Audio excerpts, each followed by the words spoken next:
నమస్తే, welcome to Suman TV. నేను మీ సాయి.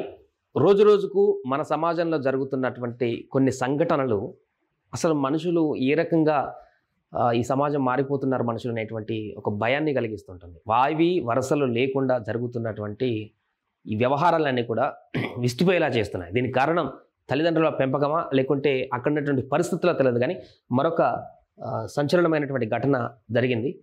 ఇంత దారుణమైనటువంటి ఘటన అంటే ఇది చెప్పుకోవడానికి కూడా మనకు కొంత ఆందోళన కనిపిస్తుంది. మాయ మాటలతో చెల్లెలని చెరబట్టిన అన్న. చూడండి, ఇద్దరు కలిసి ఇంటి నుంచి పారిపోయిన వైనం, 0 FIR నమోదుకు దర్యాప్తు.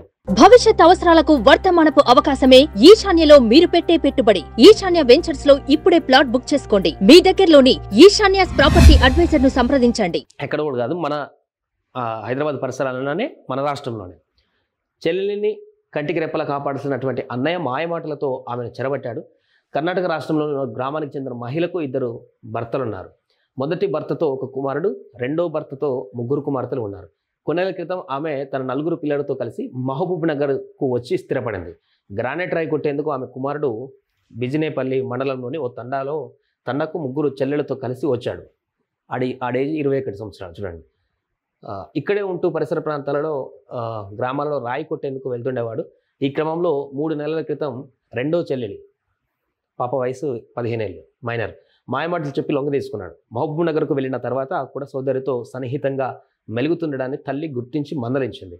తప్పుడు పనులు చేయొద్దంటూ హెచ్చరించింది. ఈ నేపథ్యంలో గత నెల 1న ఇంట్లో నుంచి ఇద్దరు కలిసి వెళ్ళిపోయారు. 10 రోజులు గడిచినా వాళ్ళు తిరిగి రాకపోవడంతో ఆందోళన చెందిన తల్లి పోలీసులకు ఫిర్యాదు చేసింది. ఈ క్రమంలో శనివారం వనపర్తి జిల్లా ఘనపూర్ మండలంలోని బలిజపల్లి గ్రామంలో వారిద్దరూ అనుమానాస్పదంగా కనిపించడంతో గ్రామస్తులు చైల్డ్ వెల్ఫేర్ కమిటీకి సమాచారం ఇచ్చారు.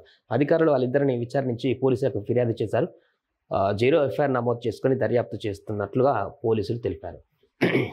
చూడండి, అన్న చెల్లెలు ఈ యొక్క బంధానికి ఉన్నటువంటి దాన్ని కూడా ఇలాంటి ఘటనలు అప్పుడప్పుడు చూసినప్పుడు వీళ్ళు చేస్తున్నటువంటి పనులు ఆ ఏజ్లో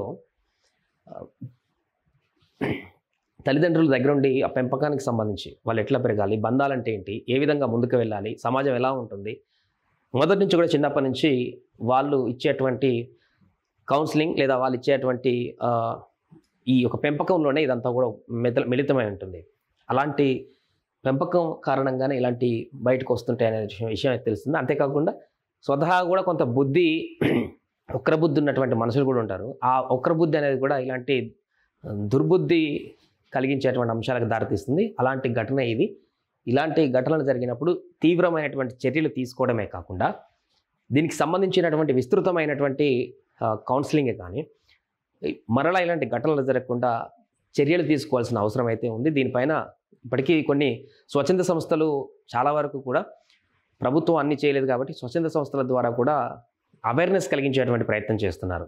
జరుగుతున్నటువంటి కొన్ని విచిత్రమైనటువంటి క్రైమ్స్ని అరికట్టడం కోసం ప్రభుత్వం కూడా ఇనిషియేట్ తీసుకొని ఇలాంటి వాటిని అరికట్టడం కాదు, ఇలాంటి అసలు జరిగితే అసలు భయంకరమైనటువంటి శిక్షలు విధించేటువంటి విధంగా ఒక చర్యలు తీసుకుంటే తప్ప ఈ ఆలోచన అనేది రావడం కూడా తప్పే అనేటువంటి ఉద్దేశాన్ని కలిగించేటువంటి విధంగా చర్యలు ఉంటాయని ఇంకెప్పుడు ఇలాంటి అక్కడక్కడ కూడా జరగాల్సినటువంటి ఘటనలు కూడా జరగకుండా ఉంటాయి. సుమన్ టీవీలో మీ పర్సనల్ అండ్ బిజినెస్ ప్రమోషన్స్ కోసం కింది నెంబర్కి కాంటాక్ట్ చేయండి.